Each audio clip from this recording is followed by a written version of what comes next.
Hello everybody, this is a quick video to show you the latest feature that's going to make up Ishtar Commander 1.8. I've already shown you there's going to be the Wrath of the Machine raid checkpoint. There's also going to be the ability that you can long press items and choose to transfer them. You can also choose stackable items, and you now have options to distribute them equally between all three of your guardians or gather them in one place if you want to tidy things up. But that's not the most interesting feature in 1.8. Instead, that's going to be harvesting engrams. So this is where either in Archon's Forge or in the raid, as you go along, you pick up lots and lots of engrams. They fill up all the space, and then quickly things are going to your postmaster, and you can even end up in a horrible situation where your postmaster is full and old items that you probably did want to keep are just lost forever. So what you can do now is you'll choose Harvest Engrams.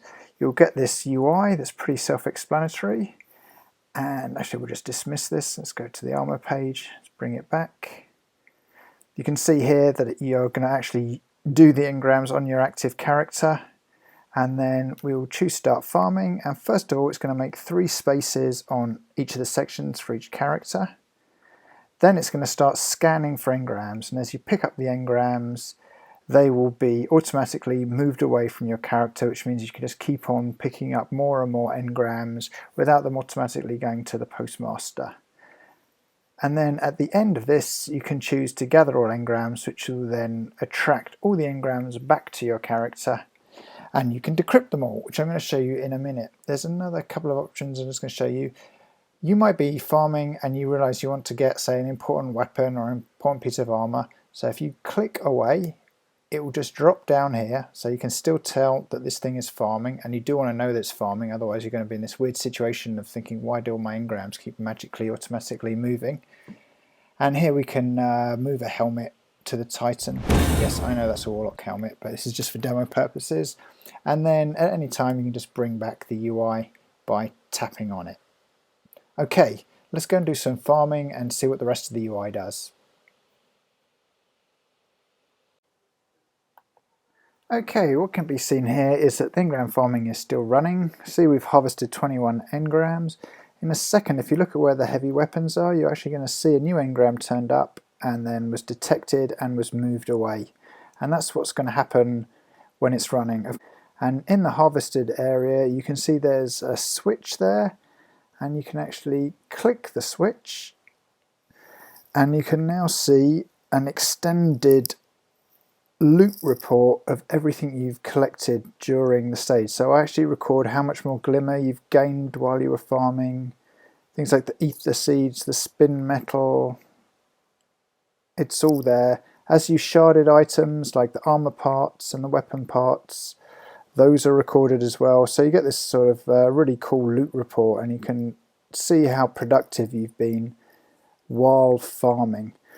So as I said, your mobile device, obviously to save battery, constantly just turns itself off, and that's not normally a problem with Ishtar, but when you're farming, if your device is off, it of course cannot scan for new engrams and move them. So I am looking at writing some native code which will keep your device on if you're plugged into AC power. So if you've got a charge cable plugged into your Android or iOS device, Ishtar will just stay on. Okay, so here I am farming, and like a boss I get into the dome at the end. Just as it closes, you jump up, avoid the kill zone, and then like a selfish git you can then kill everything before anyone else has a chance to. There really is no point in doing that, but I just enjoy doing it. It's also funny when people try and copy you and don't know what to do and end up dying inside. Okay, so let's head to the tower. Okay, so here I am at the tower. Let's go see Rahul. First thing to notice is that I'm intentionally made myself not at max light, and you want to be at max light when you're decrypting to get the best possible items. And so what we're going to do is we're going to hit gather engrams. The first thing it does is it automatically maxes your light for you, just as a convenience feature. Now it starts looking for engrams, and it's going to start pulling them all towards your character. And here it comes. You can see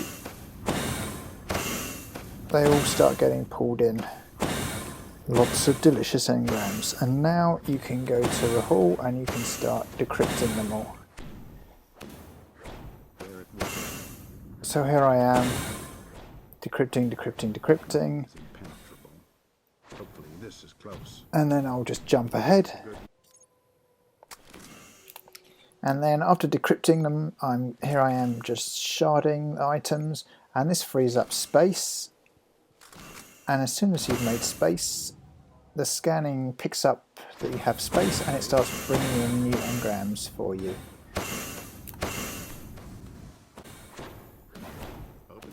So here we are decrypting items, and there you go, that legendary helmet engram just turned into an exotic, and if we look at it in game, it's now light 393, which is 2 levels above my current light, all thanks to being at max light as I decrypted those items. So the final comments are that Ishtar Commander 1.8 is almost done. There's just a few things to tidy up, and I expect it will be out in probably around a week's time, maybe 10 days.